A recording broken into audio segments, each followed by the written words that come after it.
Jesus, meu Salvador.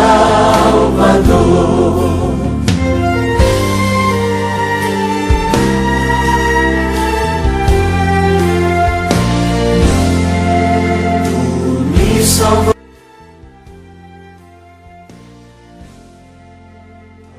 Amor e vida dou a ti, Jesus, pois lá na cruz por mim verteste sangue carmesim. Bem, na introdução da nossa lição, lemos o seguinte comentário: Deus ordenou que Moisés separasse Arão e seus filhos para o sacerdócio, o vestuário, bem como o modo de proceder dos sacerdotes. Dando uma pequena pausa na introdução da lição, e é bom que os professores façam esta observação ou observação semelhante, porque sendo a nossa lição tratando de consagração dos sacerdotes, os alunos possam se questionar: mas eu não sou sacerdote. Então vale a pena fazer esta observação. Hoje, em nossos dias, nós não temos o sacerdote propriamente dito, mas aqueles que ministram diante do altar de Deus são esses considerados os sacerdotes, os pastores, os obreiros, sendo ele auxiliar, diácono, presbítero, evangelista ou pastor, estando ministrando diante do altar, é considerado como o sacerdote. Aí, neste caso, o aluno pode dizer que ele não é sacerdote, ou pastor, ou obreiro, porém, todo aquele que aceita Cristo como Salvador, fica para os alunos, ele é um potencial candidato a ser futuramente um obreiro na casa do Senhor. E sendo assim, é necessário que ele venha estar já se preparando antes mesmo de acontecer.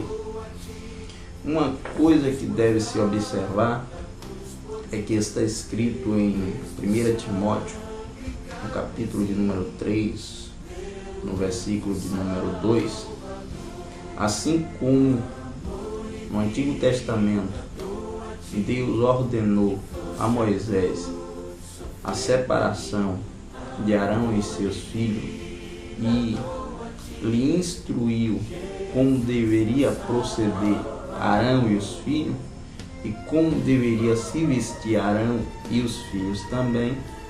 Nos dias os quais nós estamos vivendo, é da mesma forma.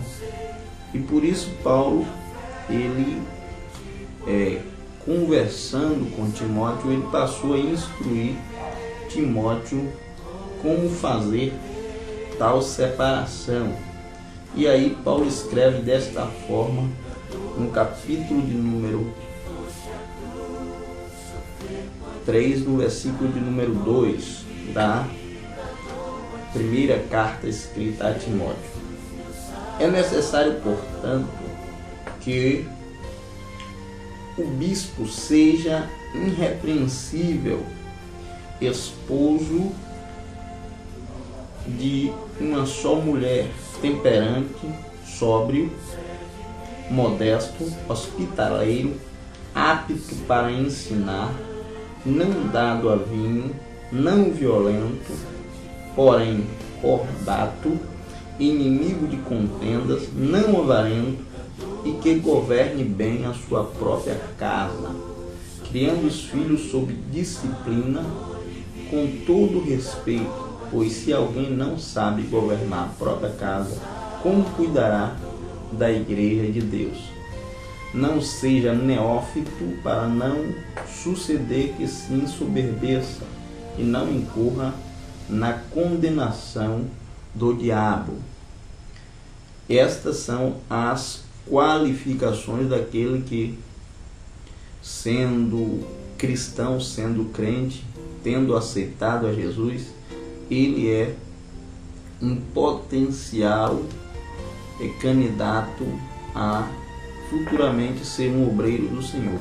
Sendo assim, ele tem que já estar conhecendo estas prerrogativas para qualquer que seja aquele que venha a ser escolhido para estar tomando conta da obra do Senhor. Porém, o apóstolo Paulo, neste mesmo sentido e versículo, ele diz: fiel é a palavra, se alguém deseja o episcopado, excelente obra almeja. E aí vem a observação. Muitas pessoas vê o trabalho do Senhor não como algo que possa recuperar pessoas, ajudar pessoas, beneficiar pessoas, e sim tirar da obra o seu próprio benefício para ali alavancar ou socialmente ou financeiramente. Neste caso, então, nós temos que tomar cuidado com que sentimento nós estamos desejando ser alguma coisa dentro da obra do Senhor. E por que motivo nós temos que pensar assim? Se nós olharmos também para a Bíblia Sagrada, no livro de Atos dos Apóstolos, no capítulo de número 8, a partir do versículo de número 9, você vai encontrar lá um exemplo bem clássico e claro a respeito disso. Essa passagem nos fala de um certo Simão mágico.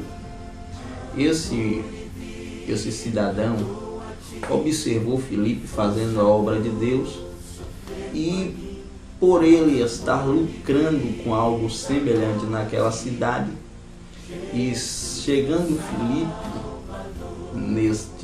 nesta cidade, fez com que o lucro dele viesse a cair.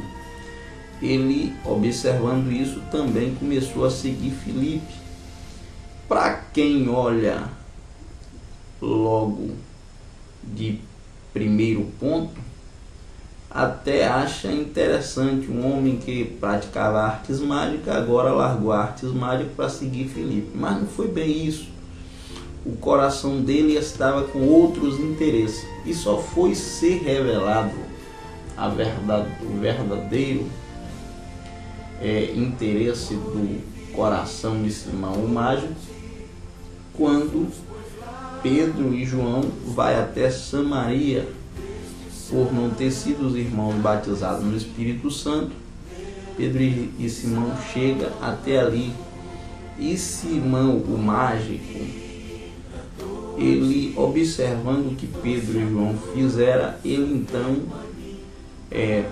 se aproxima e pede que também viesse ele poder fazer aquele mesmo sinal com que as pessoas viessem a ser batizadas no Espírito Santo.